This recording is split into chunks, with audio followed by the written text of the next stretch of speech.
It's weird how long it takes.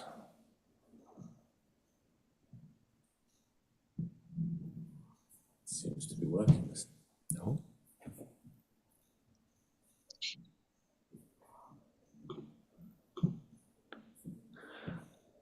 Okay, so I think we're live. We'll see. Welcome to What If the Stars Could Sing.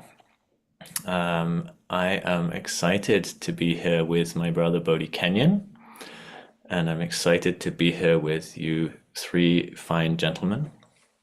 And to anybody who is watching on Facebook and YouTube, welcome. Excited for you to be here too. Please, if you are watching on a recording or on a live, let us know you're here. Let us know where you're coming from, and please, as we go through this conversation, put your insights, put your thoughts into the chat. Probably won't be able to get to them during the call, but would love to hear what's going on for everyone, both on the call and on the recording. So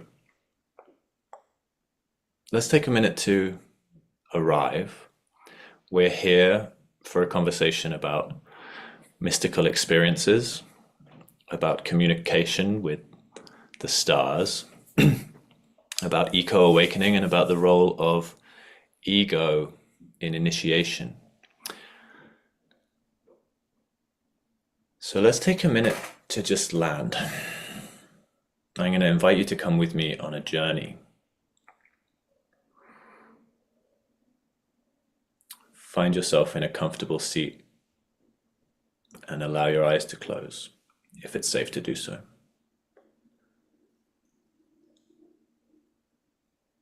And just tune in to the experience of being you, right now, right here.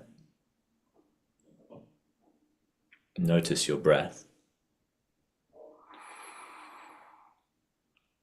Notice if your body wants to move or adjust or settle.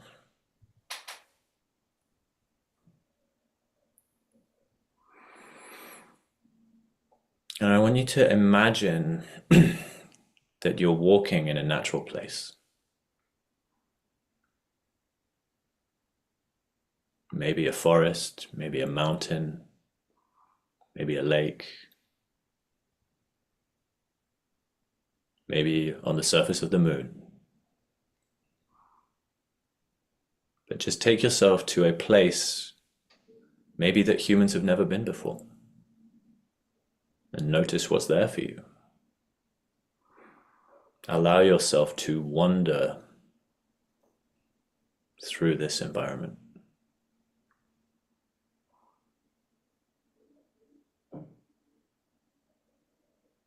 Allow the image of the space around you to materialize. And as you wander through this forest, through this mountain, through this underwater, outer space, wherever you find yourself, allow yourself to be called to a tree, to a rock, an animal, or simply just a space that invites you with its energy.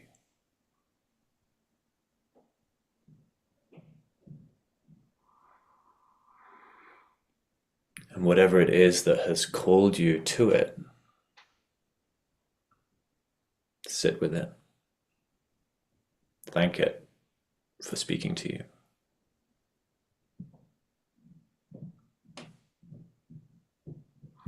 And ask it, as we embark on this journey together, what would it have you know?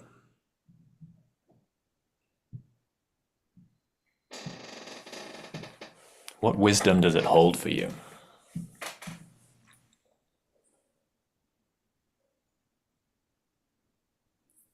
And ask that at some point in the next hour in this conversation, that it will reveal the wisdom that it has for you. And bringing yourself slowly back into your body, doing whatever you need to do to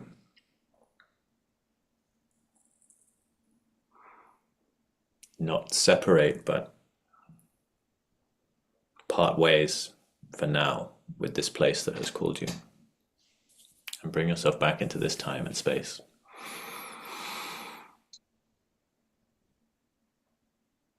Thank you for being here. Thank you for being you. Thank you for being.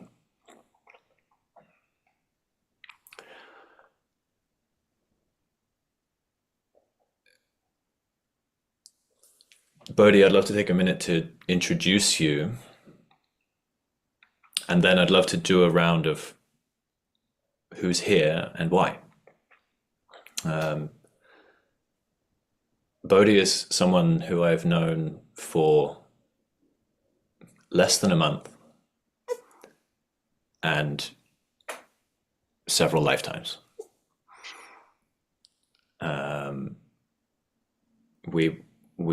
We met as a result of the Ultimate Experience in Peru. Not Peru, that's coming up soon. No one's been to that yet. See you there. The Ultimate Experience in Arizona. And it was just immediately apparent that we were soul brothers.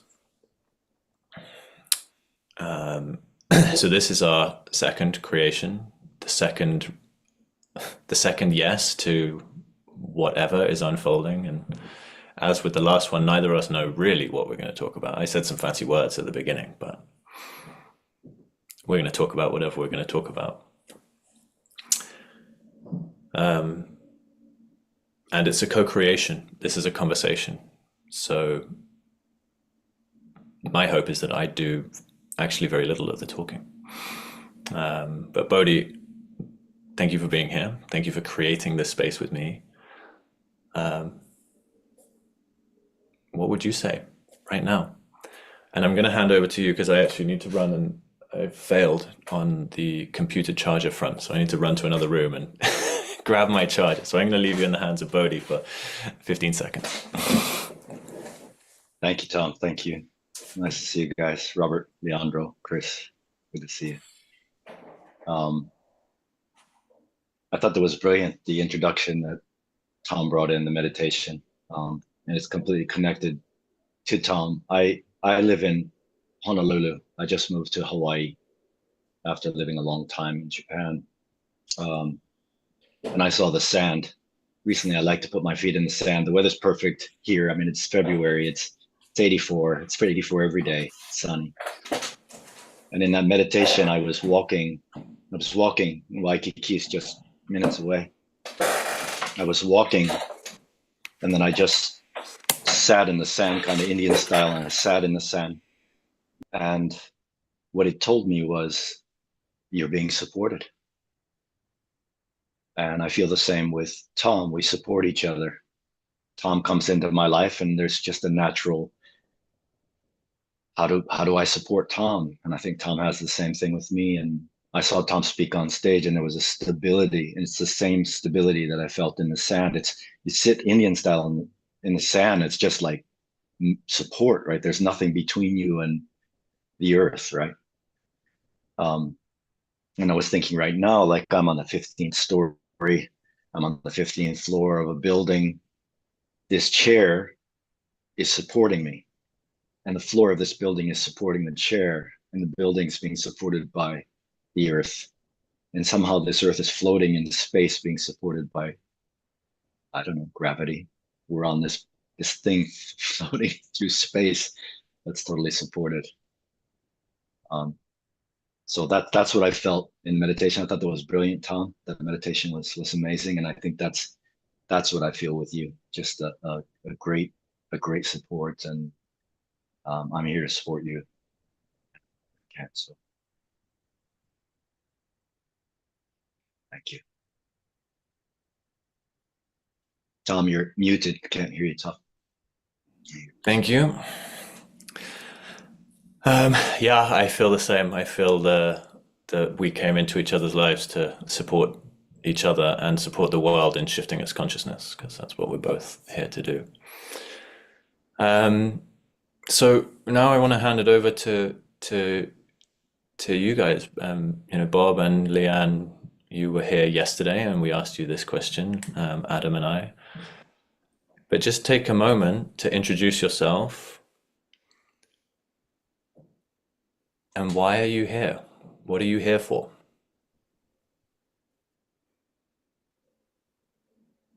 And if you want to share a bit about what you got on the journey that you went on, no pressure, but if anything feels called to be shared, please share.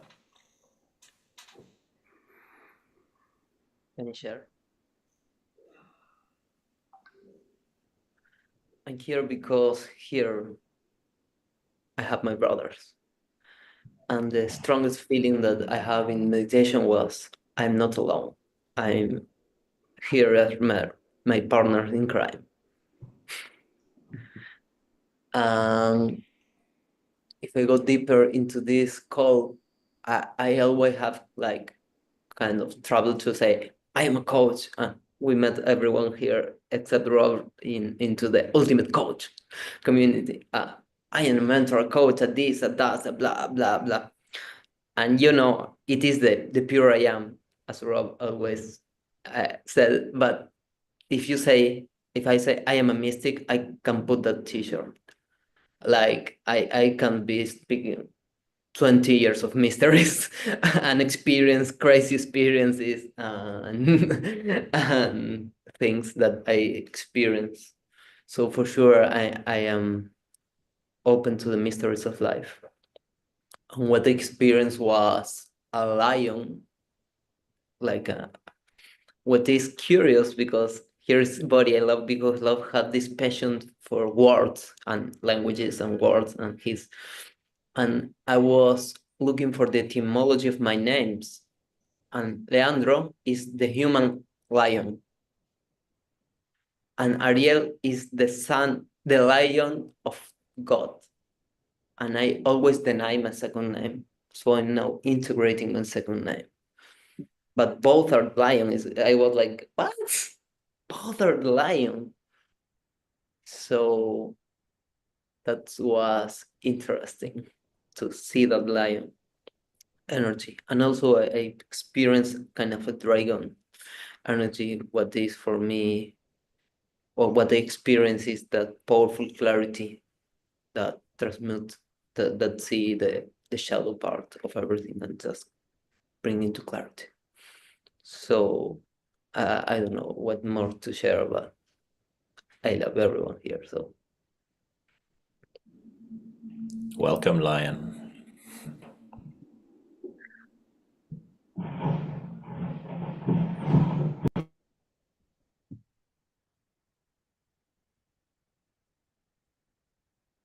And Chris, if you're not going to say anything, I'll say something. But if you want to say something, you certainly can. I was holding space for you, my man. And it's a little loud, so I don't know if the music coming through in the background. So No, you sound loud and clear. beautiful, beautiful. Never know. Let's see here. I'm here because I saw something on Tom's feed, and I love Tom. Had a couple of really good, amazing connections, and yeah, seeing Bodhi on stage, and the I think that it really did something for me around the whole part of just being in conversation with other men. Really deeply settled something for me. All of the different methodologies and modalities and all the different things, and it's just like really phenomenal. In my house for the last 3 months, and we have coffee and we have conversation every morning, and had more shifts in that conversation than I've had not any, but in most other times and spaces. And so being an opportunity to be in conversation with what I knew was going to be two phenomenal is it's the space that I wanted. That's the space I want to be as often as I can, being in conversation, in integrity, in a part. That's why I'm here. Oh, thank you for being here, brother. We did lose a bit of your audio. I think it's, instead of playing the music in the background, it's cutting down your voice, but it's an honor to be here and share space with you, and I feel the same. I've deeply valued the short time that we've known each other. And like you, this is the conversation I want to be in. So thank you for being here. Bob, how about you? Oh, well, I'm here because I know Tom. I have known Tom for a long time. It's been a couple of years, hasn't it? Like We 5. love it goes fast, and I love being with you. In any capacity, one-on-one or in groups like this, or in any capacity. We have yet to meet in person, but that will happen one day. That's one of the reasons why I'm here. The other is I have heard or seen or know Bodhi somehow in this group or somewhere in this universe. So I was interested to find more. And first of all, I love the title, What If Stars Can Sing? And my play on that is, what if I could hear it? And then the other part, you talk about mysticism and mystical experiences. I love my mystical experiences, and I have many of them, like Leandro says. And they bring me great happiness and wisdom and all kinds of great things. A big part of me. But the other part is, so I went to on a little journey. Thank you very much for that. Along the side of a brook, which was very welcoming and also very supportive and connected. I feel very supported and connected by the side of the brook. And it brought me the word unique. Not quite sure why, but it brought me the word unique. And I know that brook was flowing with wisdom. So that's what I felt. That's where I was. Thank you for bringing me there. And thank you for reminding me that I am there. So I appreciate that. Yeah, and I really look forward to see what this is all about in terms of what if the stars can sing? I know it sounds very intriguing. So thank you for putting the time and space together for this to happen. Thank you, Bob. Well, one of the things I know about you is that you are unique in the most wonderful, beautiful, connected, initiated way. Mm-hmm. And you are wisdom. That brook flows within you and out of you. So it's an honor to have you here. Take it. Thank you. So before we dive in, I want to just address the fact that we're 20 minutes into this call, and there are some who might say we haven't started. There are some who maybe even have left if they're watching the recording going, where's the juice? When are we going to get to the point? He was talking about the stars singing, and now we're just doing stupid meditations. And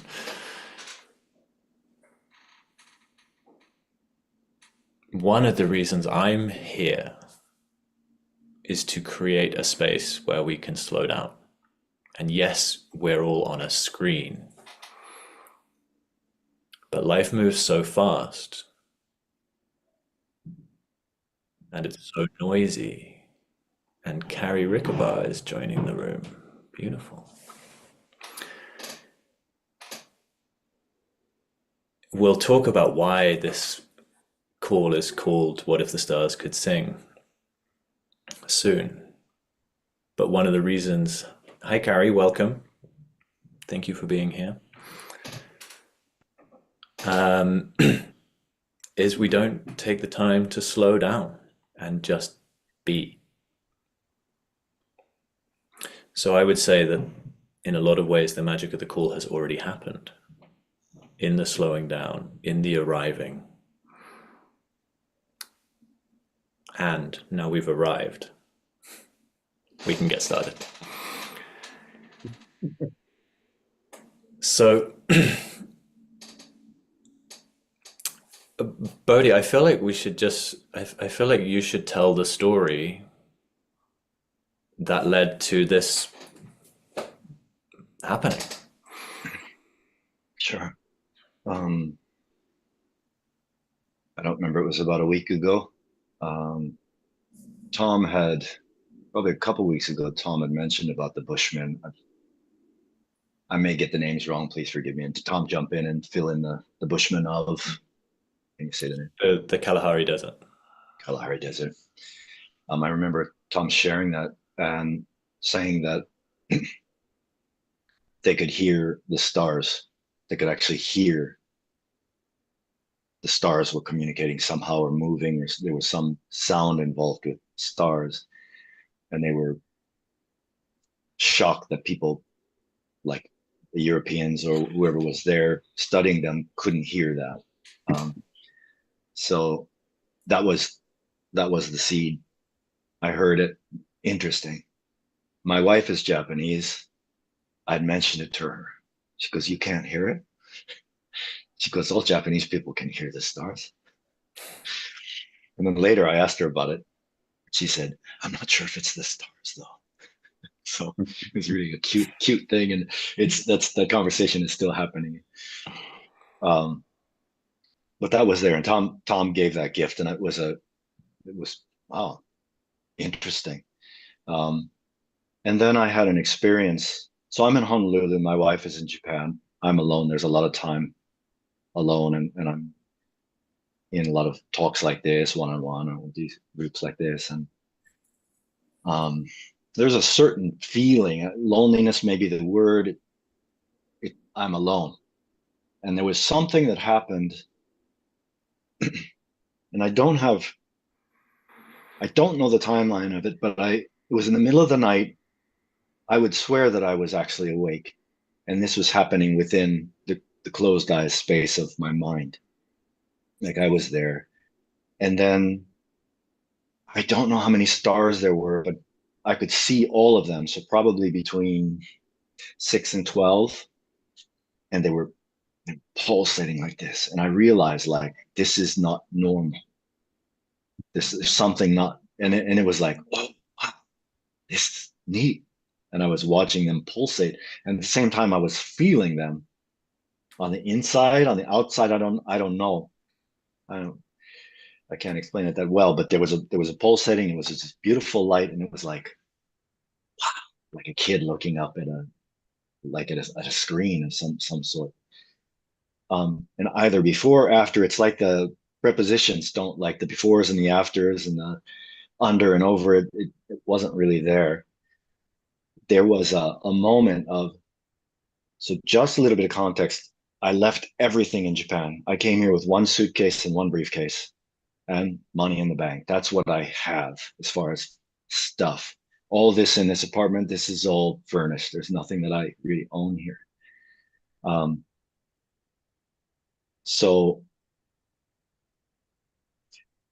and simultaneously, I'm creating the next stage of my life, and a lot of it's listening. So, Bob, you had said something about that, listening. Like, so the singing of the stars is part of this listening that I'm experiencing now. And there were all these things coming in, like, oh, the mind says, got to get a job, you got to get cash flow going. You've got this much money in the bank, and I'm watching the money go out for rent, and then there's something that says, hold steady, hold steady. It's coming. Just keep loving and serving. Just keep loving and serving. That's what I'm getting. That's my listening. There was a moment in that the stars pulsating that was just, it was just, it's really hard to explain what it was, but it was just a soft, it's all okay. There's nothing that you need to think about. There's nothing that you need to do. It's the sand. You're being carried. You've been carried this entire lifetime. You're being carried now. And then Carrie's on the call. So Carrie shows up as carrying. So I say silly things and I accept that. So I hope that you're okay with it. But that's all it was. There was all the struggle, all the striving, all the hustling was just wiped away. And it could have been a second that I experienced that, but that's what it was. So the pulsating of the stars, and then this being carried and needing to do nothing. That's what it was. And it makes me smile. Like that whole thing was, it was an experience. And people who are familiar with the document, it went into my document. Toward the top, I'm pulsating stars. Because they were as much a part of me as they weren't on the outside, they were in the inside of who I am. So what a beautiful experience. And like I said to you, Bodhi sent me a message saying that he had that experience, and the hairs on the back of my neck stood up because a couple of years ago I read a book called Spirit Walker. And Spirit Walker is a book about an anthropologist, a science guy, as far away from woo-woo as you can be, who lived in Hawaii, where Bodhi has just moved, who had a series of spontaneous mystical experiences in the middle of the night, which began with pulsating stars, and then it happened again and again, and it got deeper and deeper. And now this science guy teaches shamanism because he applied his anthropological brain, and he went and was like, what the hell just happened? And he went and he studied Hawaiian mysticism, and he studied indigenous mysticism from around the world.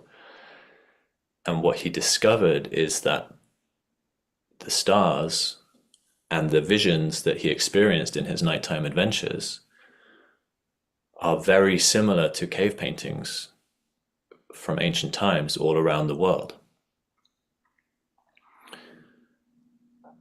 So as I read this message of his middle of the night mystical experience, I'm like, whoa, oh my God, that's what I read about in the book. And if I wind back in time to when I read the story of the researcher going to the Bushmen in the Kalahari and them being so confused and so shocked that he couldn't hear the stars, that they declared that he must be the sickest person in the world.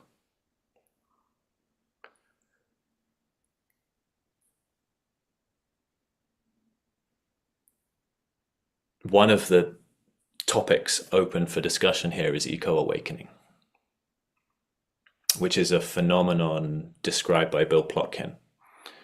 And it's something that we never used to have to do when we lived in ecocentric societies, when we lived in the forest. But now we live in cities and the internet. We've lost connection with nature. Hence the meditation that I led at the beginning of this call, hence the work that I do in the wilderness, is helping people to experience, in the first case, eco-awakening, which opens the channel of communication. It changes nature from a backdrop that's out there, the wallpaper of my life, as I go about my ego-driven success and self-defense and all the stuff that we call being human. when I experience eco-awakening, which can happen in a moment, a beautiful view where I feel like a tree is talking to me, or the sunset is speaking directly into my soul, or the brook, Bob, is allowing wisdom to just flow into you. Those moments shift our consciousness and they shift our ego.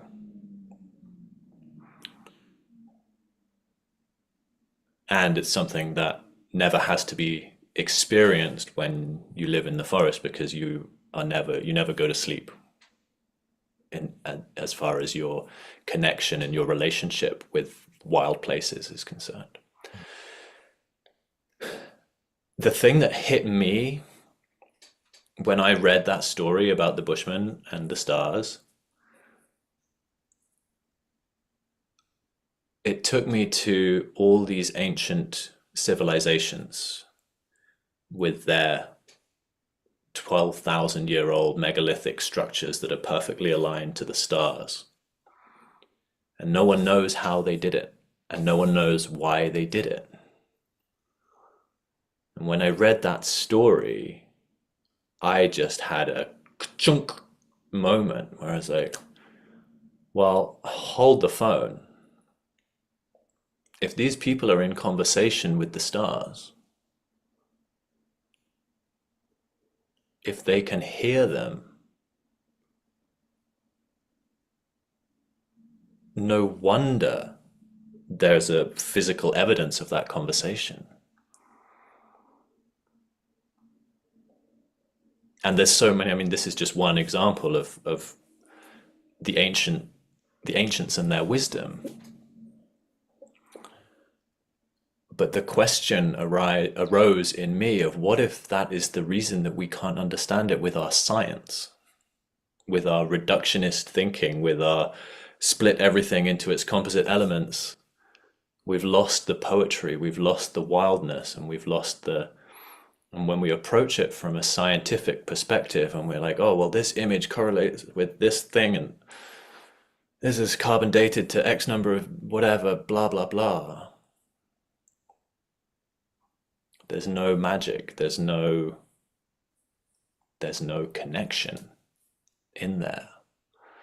And so then my curiosity went to, well, what happens when I'm successful in my mission and I create a global movement of soul-initiated leaders who can hear the stars, whose egos are shifted from my own personal gain to being a conduit for my soul's purpose. When we use all this technology that we have at our fingertips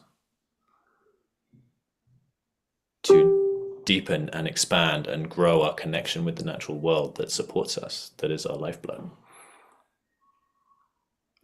what kind of wonders might we create that people 15,000 years in the future might look at and go, how the hell did they do that?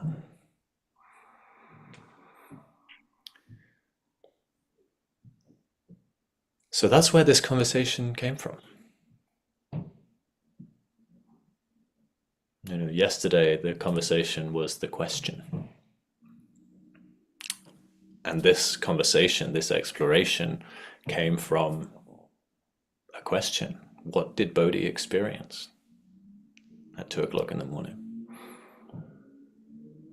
And what if the people who built Göbekli Tepe and the pyramids in Mexico did so in collaboration with the stars, not just because they're beautiful and mysterious and we don't know why they're there, but because they were in direct communication? What might we be missing as we rush around on our phones from city to city in airplanes and Zoom calls? What richness are we just not tuned into?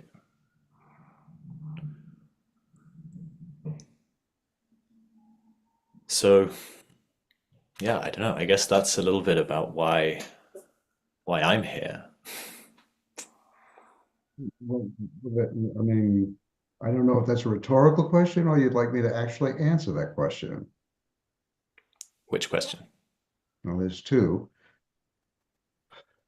What if they could actually hear the stars? What if they could actually hear the sun? What if you could actually speak with nature? What if it actually speaks to you? That's one. What if they did? And what if they did millions of years ago?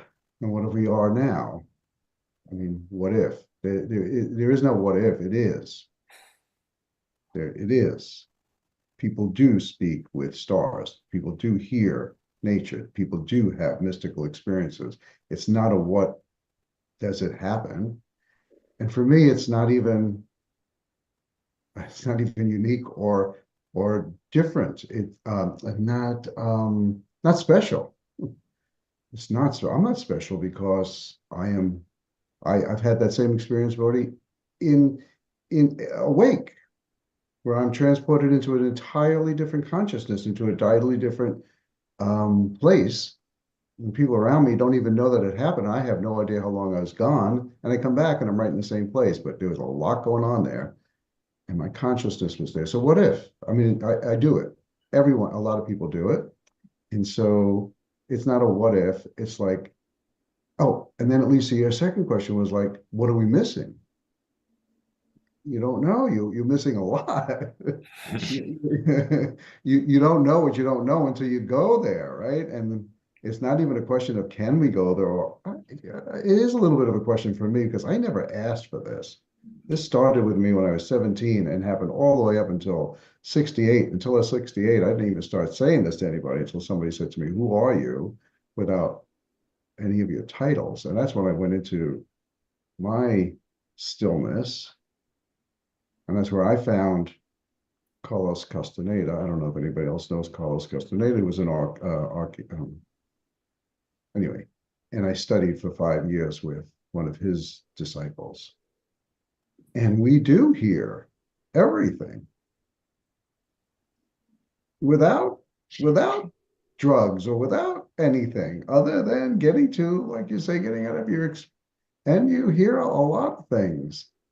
I'm not going to go into the detail of it, but just that it is. And it's just funny because in our last circle, when I was with the group of, our group in circle with the shaman, a woman said, I could hear the sun. I could hear this. And we're like, yeah, of course yes, I can hear the sun. And she's just so loud. It's so loud.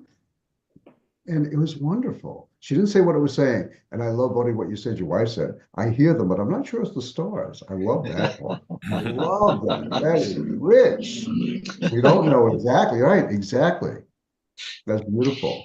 But it's just that it's really like when it reminds me of when I first started this journey of finding out who I am if I'm not Bob and slowing down to just being.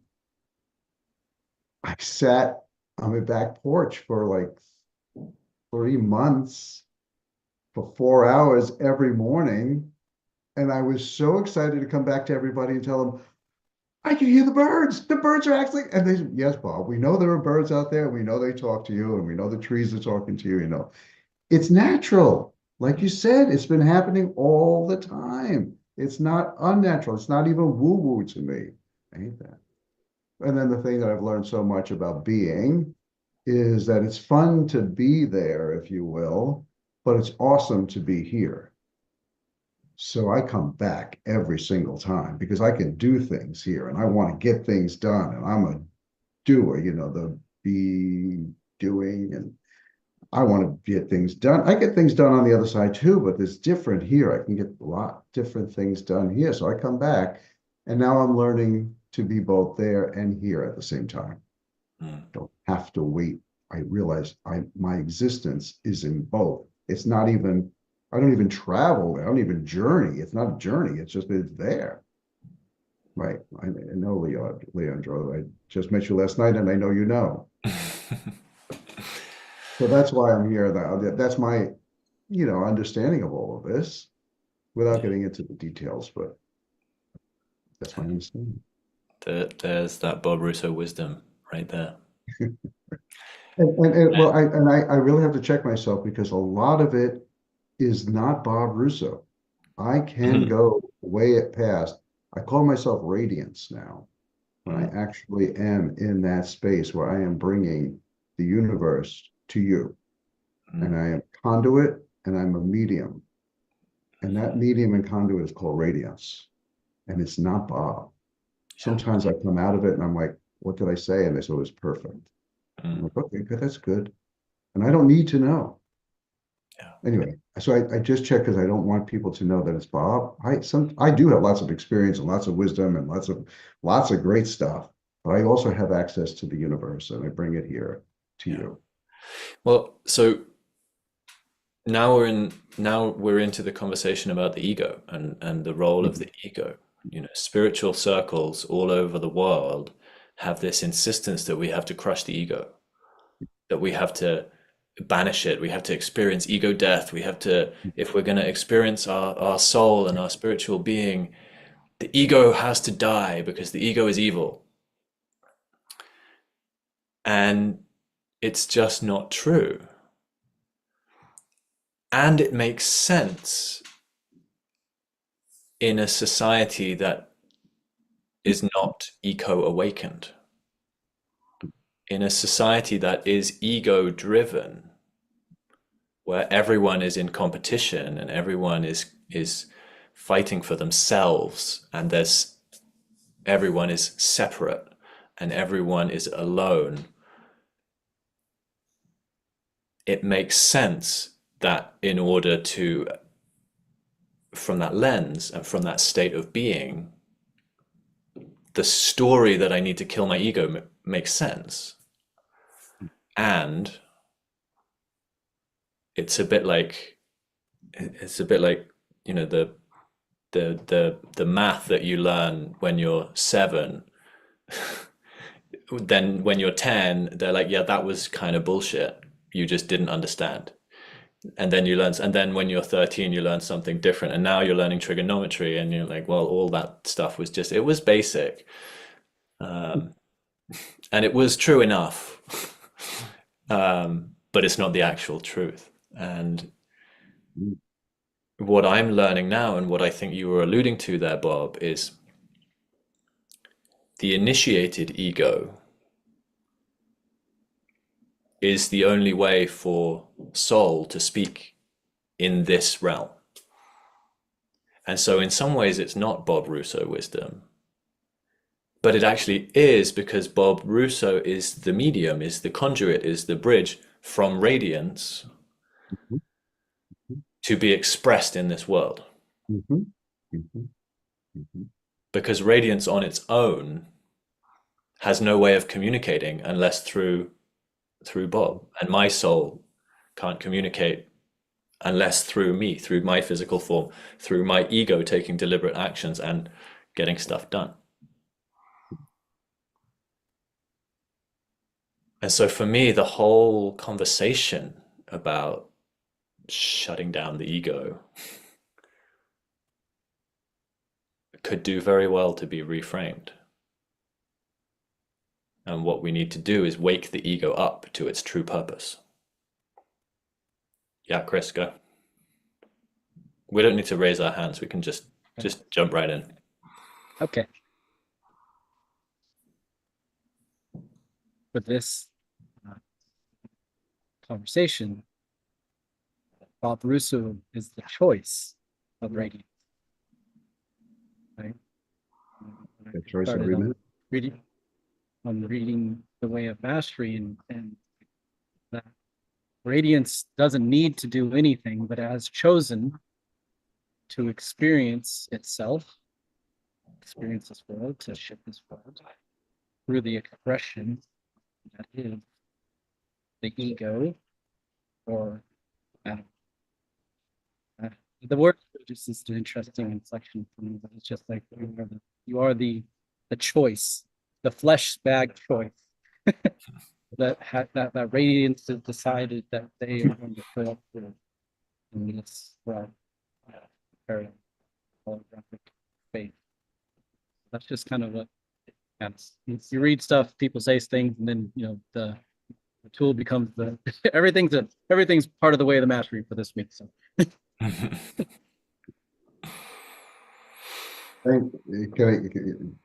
thank you, Chris, because first of all, I'm reading The Way of Mastery for the third time, all three books.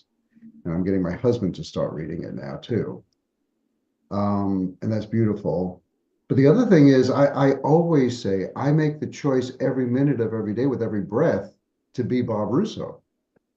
And I recognize that it's not me that's Bob Russo, it's Radiance, or it's my soul, or whatever you want to call it, is creating Bob Russo in every moment. And I can recreate Bob Russo in every moment. There's no history and there's no future to Bob Russo. It's just right here.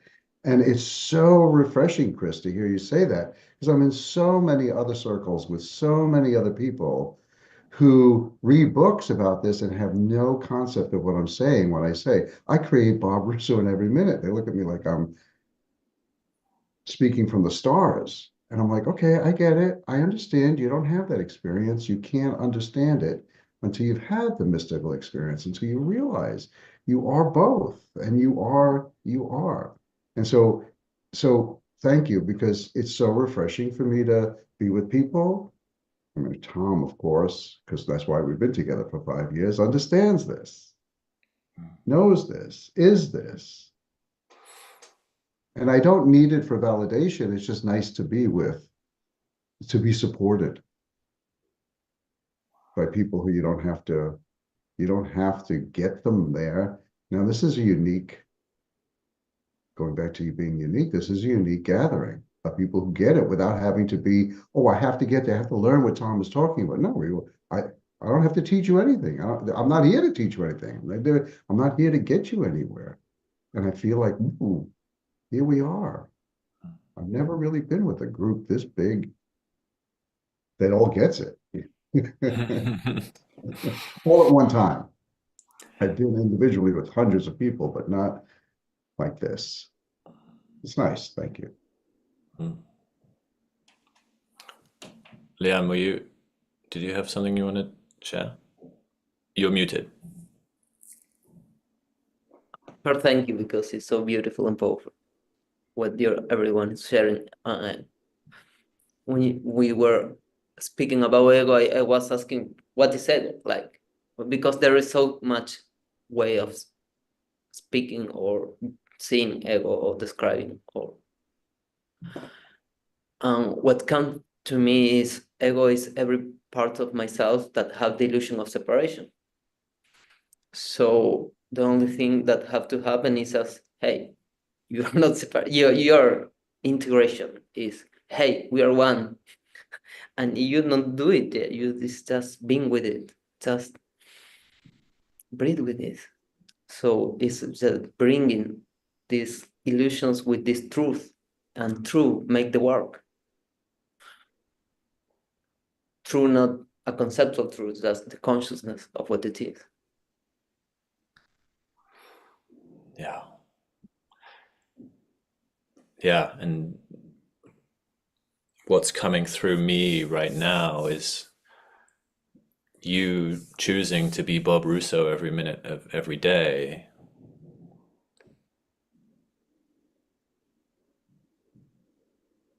Is that Leanne is talking about, is getting to know the illusion of separation, and actually it's creating more connection, right? Choosing to be Bob Russo, choosing to be Tom Lancaster.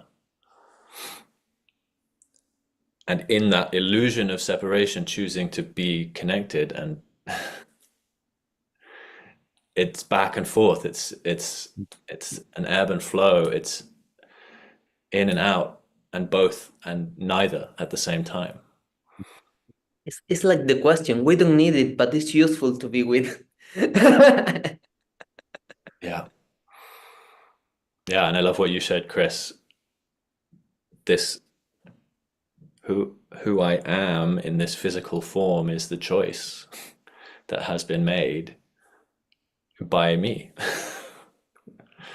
wherever I inhabit the real me that's not separate, right? It's the choice that's made by the consciousness that is me to experience itself in this way, which is the same consciousness that's choosing to experience itself through Chris Morrison and through Bodhi Kenyon. And there's a constant communication between the two. I'll talk about them as if they're separate, but we know they're not.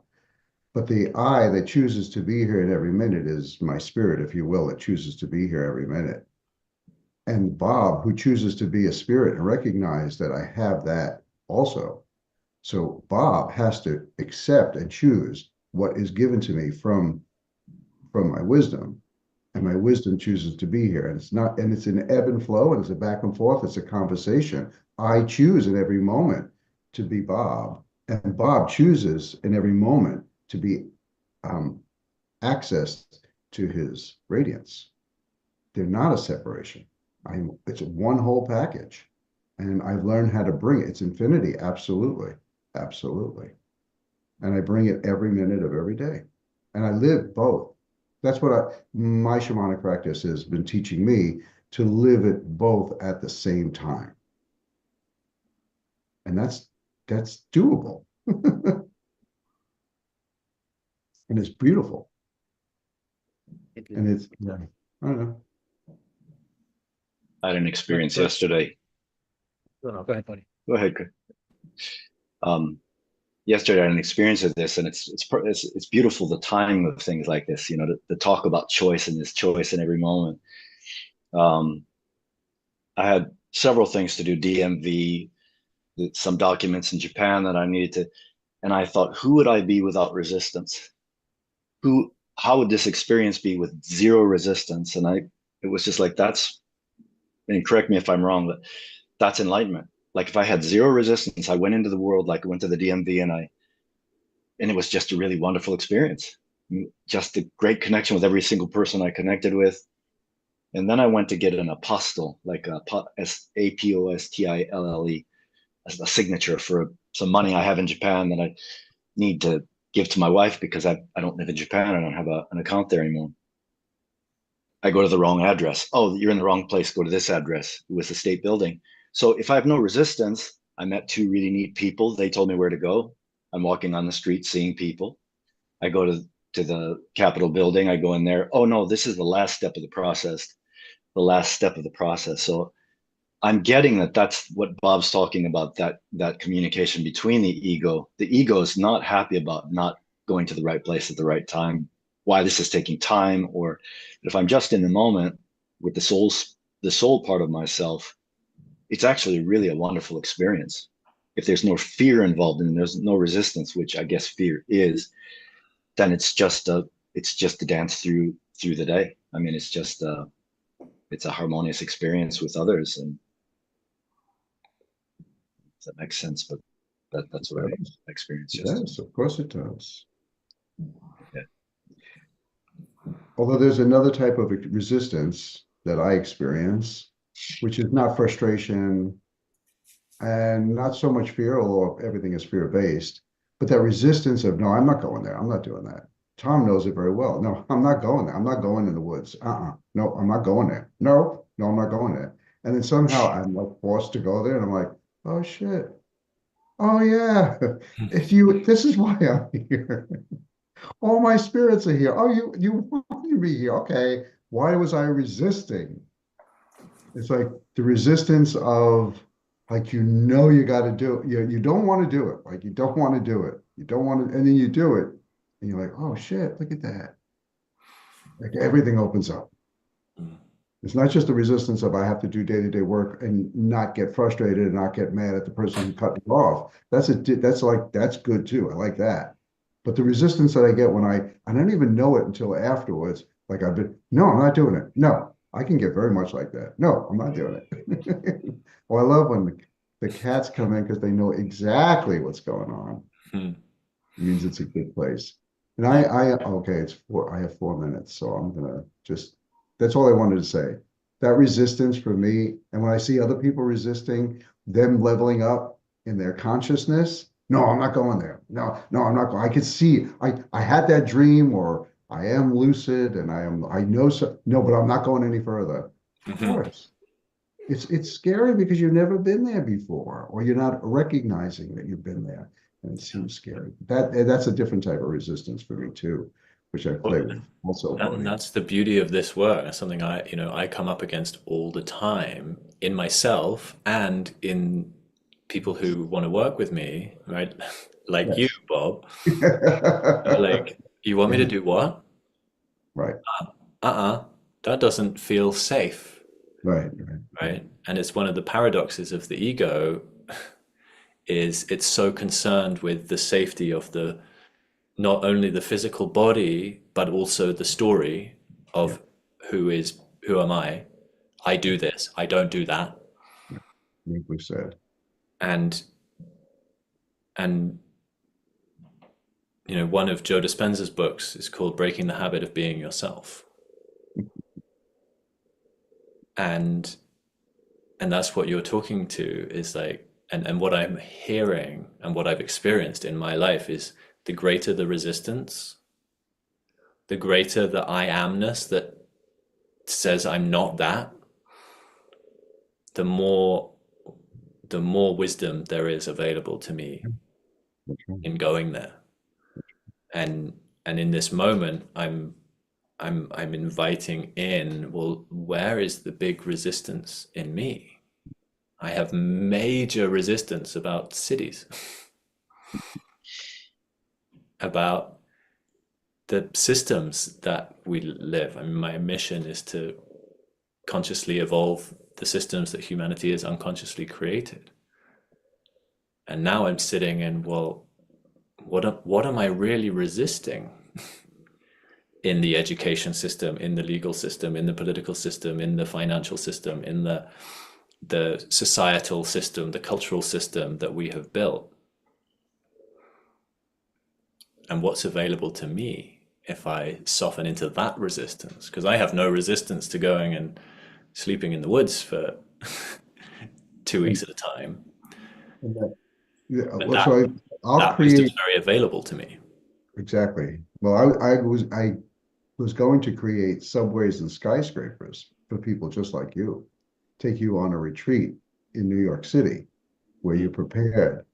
Because it's wilderness to you, but it's not to me. I know it like the back of my hand. And then the ultimate was, God, I was going to take you on the subway, blindfold you, and leave you off somewhere. You wouldn't know where you were. You had to get back. Mm.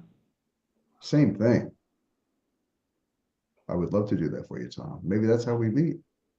Maybe. I do have to go. It's 4 o'clock, and I realize I have somebody waiting for me.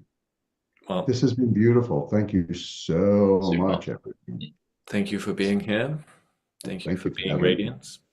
I love Thank you. you. Love you too. Love you all. Well, I guess that's probably a good place for us to wind things up. I want to share something. I want to Yeah. share something beforehand. Yeah, please. So look what something during our conversation. Of course, we have a special guest here. So this Thank you. something was saying, get the book and look at the sky. The I stars. said there are about six to 12 stars, and it looks like there are 6 here. Well, thank you, Chris. Amazing gift. Yeah, beautiful. Thank you, Bobby. I appreciate that so much. I'm glad that So- you had that with you there. Yeah. Thank you. So for anyone watching Yes. who is not connected to these people, Chris at the top of my screen is the author of the book that Bodhi is holding, which is a book of being for children. And man, one of the things that just blew my mind about the ultimate experience in Phoenix was seeing the kids who have access to these teachings of being and how incredibly powerful they are. So I would urge any parents to rush to your local bookstore and buy this book, Today I Choose to Be Me by Chris Morrison, because it is a gift that your kids will thank you for the rest of their lives. Thank you so much for that. Appreciate Thank you. So I gave Tom all the credit for the Bushmen, but actually the stars are right there. But this is Interesting. right. Sorry, go on. May I Go on. just real quickly? Um, uh, just the other day, within the last 3, maybe 4 days, my youngest son Oliver, we were driving. He's like, "Dad, I can see the stars." I was like, "Yeah, buddy," and I was like, "Well, yeah, the stars are up there. It's one of those unconscious things." Like, "No, Daddy, I'm watching the stars come into view." And I think that's what he used. But he was literally watching them. It was getting dark enough that I was like, "Ah, there's another one."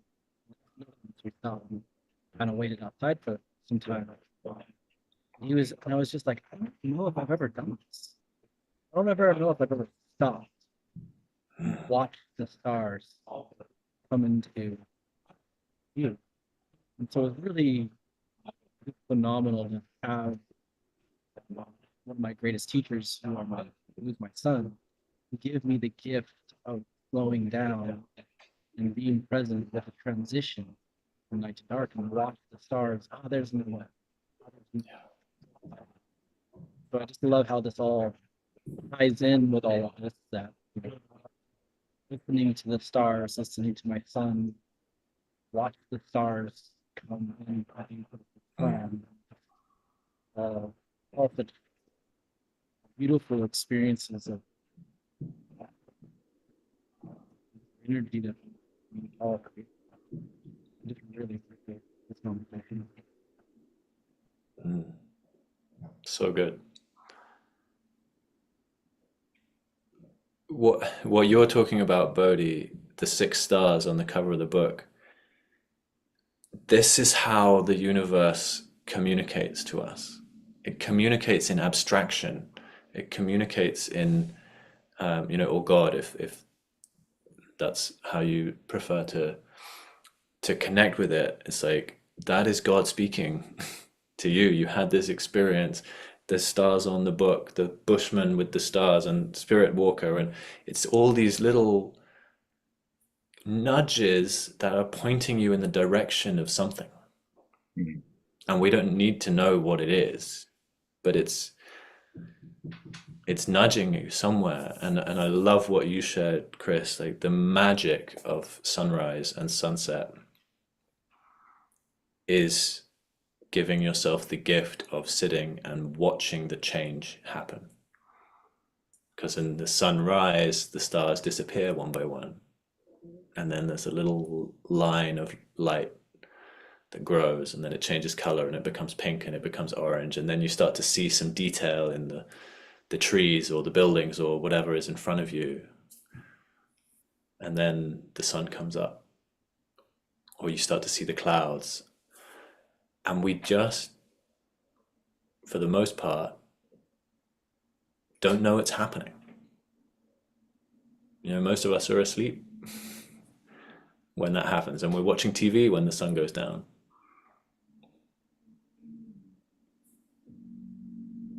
And it's in those moments of stillness that we receive. It's beautiful to acknowledge that the stars and the fire, it's the oldest TV that we have as humanity. Mm-hmm. And there's the place that all the information came from. Yeah. In And when all you look at the tradition. fire, like when I watch TV, I'm like zoned out for the most part. And maybe there's a story that I'm interested in or whatever. When I look into a fire, it absorbs my full being. I find a fire so much more fascinating than any TV show, because it's alive. Yes. And that's the eco awakening, is realizing that everything around us is alive, and I am alive. At least in this physical Mitsu thing.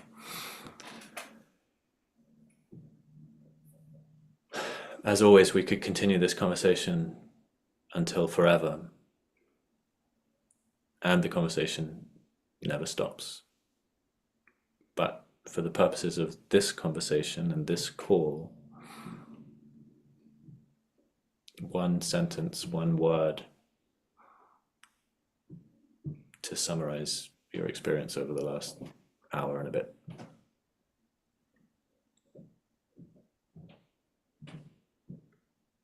Listen.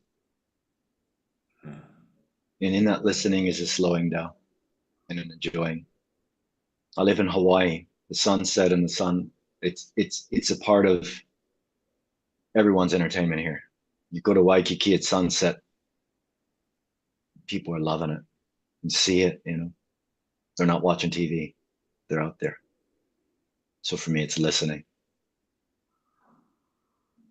and enjoying.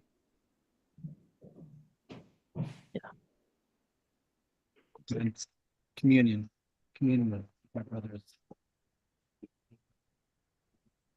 Can you repeat? Communion. Oh. For me, it's gratitude.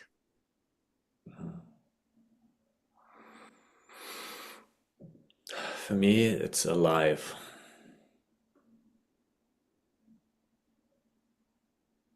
The stars are alive. The mountain is alive. We are alive. Thank you for being here. Thank you for watching. If you're watching on wherever you're watching.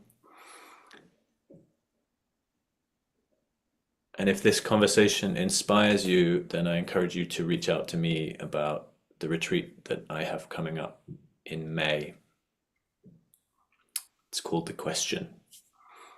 And it's going to be an exploration of this aliveness and the question that you've been asking your whole life. So I don't want to take up too much airtime to talk about it, but if that piques your interest, if this conversation has piqued your interest, you're curious to dive into this experience of aliveness, of knowing, of connection, of communion, of gratitude. Excuse me. Reach out to me, and I would love to have a conversation. Chris, Bodhi, Leanne, Be a brother. Bob, who's left, thank you so much for being here. I love you. Until next time. A beautiful day.